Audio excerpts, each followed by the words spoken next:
Hello friends, स्वागत है तमारू मारी YouTube channel LLB Gujarati medium में। आ वीडियो में हूँ तमने LLB sem 5 paper 301 civil procedure code दीवानी कार्यवाही संहिता 1908 ना पेपरनी अंदर परीक्षा में पूछाई सके तेवा महत्वना IMP प्रश्न विषयनी जानकारी आपीश। आ जे प्रश्नोना जवाब हूँ तमने कहूँ छूँ। आ जे प्रश्नों जे छे ए गुजरात यूनिवर्सिटी उपरांत उत्तर गुजरात यूनिवर्सिटी, दक्षिण गुजरात यूनिवर्सिटी, सौराष्ट्र यूनिवर्सिटी अने नरसिंह मेहता यूनिवर्सिटीनी अंदर पण पूछाता होय छे। मोटे भागे खास IMP प्रश्नों छे। प्रश्न जे छे दीवानी प्रकारनो दावो अने दावो मांडवानुं स्थळ अंगेनी जोगवाई समजावो। आ जे प्रश्न छे ए दीवानी प्रकारनो दावो अलगथी पण पूछातो होय छे अने दावो मांडवानुं स्थळ पण अलगथी पूछातो होय छे। अने विस्तृत प्रश्न पूछाय तो एमां बंने सवाल बंने प्रश्नों एक साथे पण पूछाता होय छे। सिविल प्रोसीजर कोड एटले दीवानी कार्यवाही संहितानी कलम 9 प्रथम खुलासामां एम जणाववामां आव्युं छे के जे दावामां मिलकत अथवा पदना अधिकारोनो प्रश्न संडोवायेलो होय ते दीवानी स्वरूपनो दावो कहेवाय छे। दीवानी प्रकारना अथवा दीवानी स्वरूपना दावानी आ व्याख्या छे के दीवानी प्रकारना जे दावा छे एनी अंदर मिलकत अने पदने लगता अधिकारना प्रश्न संकळायेला होय छे। दीवानी प्रकारनो दावो एटले एवो दावो के जेनो आशय राज्य के व्यक्ति सामे दीवानी हक के फरजनुं पालन कराववानुं होय। एटले आ प्रकारना दावा शा माटे करवामां आवे छे तो दीवानी हक के फरजना पालन कराववा माटे आ प्रकारना दावा दीवानी स्वरूपना दावा करवामां आवता होय छे। परंतु राजकीय अने धार्मिक हकोना पालन माटेनो दावो दीवानी प्रकारनो दावो गणातो नथी। एटले के राजकीय के धार्मिक हकनुं पालन कराववा माटेनो जो दावो करवामां आवे तो ते दावो दीवानी प्रकारनो गणाशे नहीं। कलम 9 में स्पष्ट रीते जणाववामां आव्युं छे के जे दावो दीवानी स्वरूपनो होय ते ज दावो चलाववानी दीवानी अदालतने हुकूमत होय छे। एटले दीवानी स्वरूपना दीवानी प्रकारना दावा चलाववानी सत्ता दीवानी अदालतने छे। एटले दीवानी स्वरूपना दावाने दीवानी अदालतमां ज चलावी शकाय छे। Civil court to try all suits of a civil nature. कया दावाओ दीवानी स्वरूपना गणाय छे ते जोई लईए। कया दावाओ दीवानी स्वरूपना गणाय छे अने कया दावाओ दीवानी स्वरूपना गणाता नहीं। तो कया दीवानी स्वरूपना गणाय तो अधिकारना भंग अंगेना दावा एटले जे दावामां व्यक्तिना अधिकारनो भंग थतो होय तेवा दावाओ जे छे दीवानी प्रकारना दावा गणाय। पछी मिलकत अंगेना दावाओ जे दावानी अंदर जे दावो मिलकतने लगतो होय स्थावर मिलकत होय के जंगम मिलकतने लगता दावाओ जे छे ए पण दीवानी प्रकारना दावाओ गणवामां आवे छे। पद के होद्दो मेळववाना हक अंगेनो दावो पण दीवानी प्रकारनो दावो छे। धार्मिक सरघस काढवाना हक अंगेनो दावो पण दीवानी प्रकारनो दीवानी स्वरूपनो छे। करारना विशिष्ट पालननी दादनो दावो पण करारना विशिष्ट पालन माटे कोई प्रकारनी विशिष्ट दाद के स्पेसिफिक रिलीफ उपाय उपचार मेळववानो दावो पण दीवानी प्रकारनो दावो गणाय छे। करारना पछी आवे छे मनाई हुकम तथा ज्ञापनना हुकमनामानी दादनो दावो पण दीवानी प्रकारनो दावो छे। धार्मिक मिलकत अंगेना दावाओ पण दीवानी स्वरूपना दावा छे। नातमांथी काढी नाखवा एटले के हांकी काढवा सामे जो दावो कोई व्यक्तिने तेनी नातमांथी काढी नाखवामां आवे अने जो ते दावो करवा मांगतो होय तो ते दावो सिविल प्रकारनो एटले के दीवानी प्रकारनो दावो गणाशे अने ते दावो दीवानी अदालतनी अंदर दाखल थशे। आ थई गया दीवानी प्रकारना दावाओ। हवे कया दावाओ दीवानी स्वरूपना गणाता नथी તો જે દાવામાં સંપૂર્ણતઃ રાજકીય પ્રશ્ન સંડોવાયેલ હોય તે દીવાની સ્વરૂપનો ગણાતો નથી. માન મર્તબો જાળવવા અંગેના દાવાઓ પણ દીવાની પ્રકારના ગણાતા નથી. આ થઈ ગયું દીવાની પ્રકારના દાવા અંગેની વાત. હવે આવે છે દાવો માંડવાના સ્થળ અંગેના નિયમો. પહેલાં આપણે દીવાની પ્રકારનો દાવો વિશે જોઈ ગયા. હવે દાવો માંડવાના સ્થળ વિશે જોઈ લઈએ. કયા સ્થળે દાવો માંડી શકાય છે?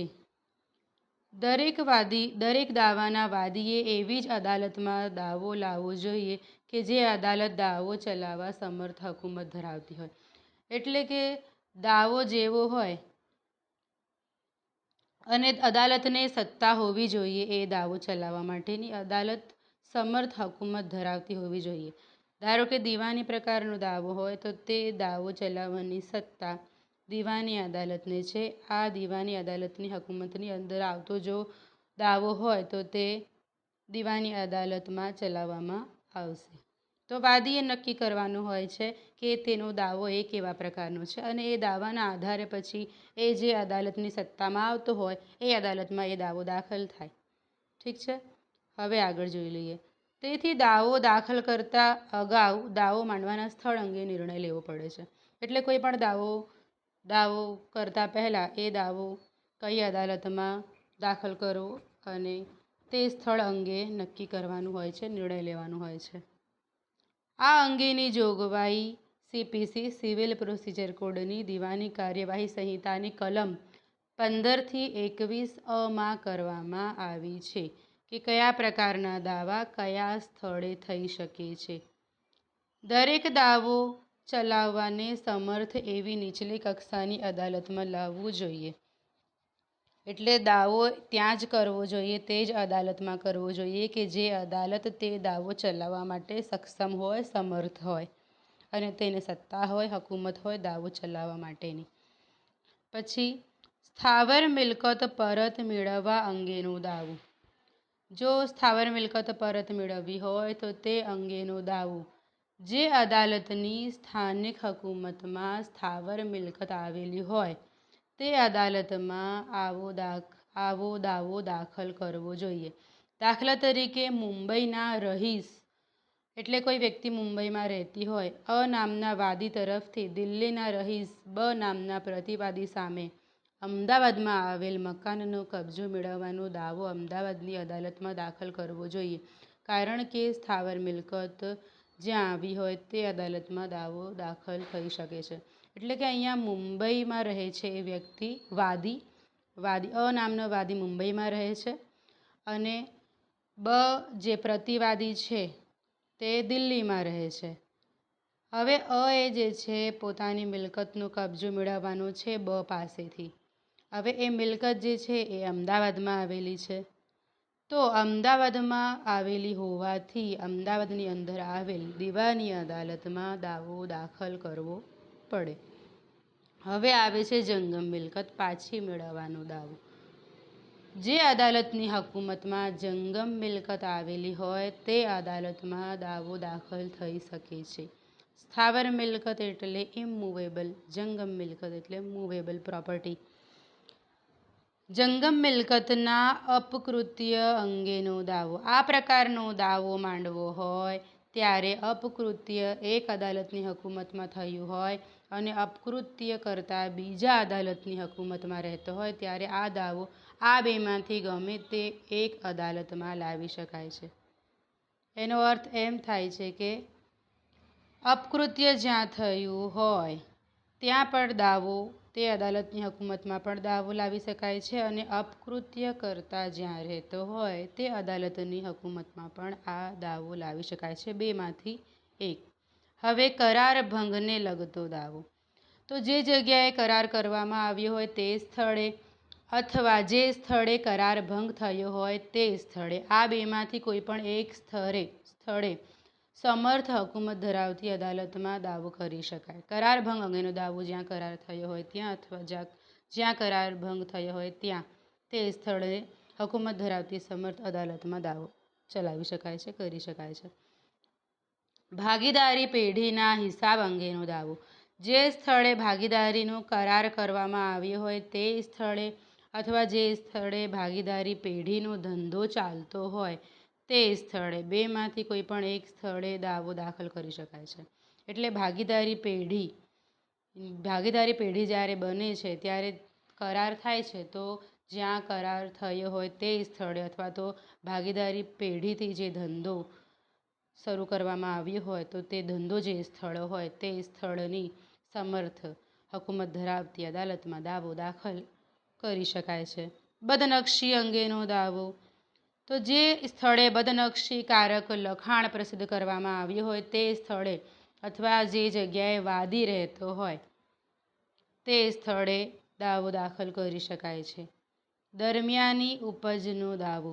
જે અદાલતની હકુમતમાં સ્થાવર મિલકત સ્થિર થઈ હોય તે અદાલતમાં અથવા પ્રતિવાદી જ્યાં રહેતો હોય કે ધંધો કરતો હોય ત્યાં આવો દાવો થઈ શકે છે. અપકૃત્યનો દાવો. તો જ્યાં પ્રતિવાદી રહેતો હોય તે જગ્યાએ અથવા જ્યાં અપકૃત્ય થયું હોય તે સ્થળે દાવો દાખલ થઈ શકે છે. વીમાના કરારનો દાવો. જે જગ્યાએ દરખાસ્તનો સ્વીકાર થયો હોય તે જગ્યાએ લાવી શકાય. વીમો એક પ્રકારનો કરાર છે અને કરાર થાય ત્યારે દરખાસ્ત થાય, દરખાસ્તનો સ્વીકાર થયા પછી એગ્રીમેન્ટ બને, એગ્રીમેન્ટ પછી એ કોન્ટ્રાક્ટ બને. તો જે જગ્યાએ આવી દરખાસ્તનો સ્વીકાર કરવામાં આવ્યો હોય તે સ્થળે વીમાના કરાર અંગેનો દાવો લાવી શકાય છે. આશા રાખું છું તમને જે છે આ ટૉપિક સમજાઈ ગયો હશે. જો તમને મારો આ વિડીયો ગમ્યો હોય તો વિડીયોને લાઈક કરજો, શેર કરજો, કોમેન્ટ કરજો અને મારા યુટ્યુબ ચેનલ LLB ગુજરાતી મીડિયમને સબસ્ક્રાઈબ કરજો. Thank you for watching. Bye by.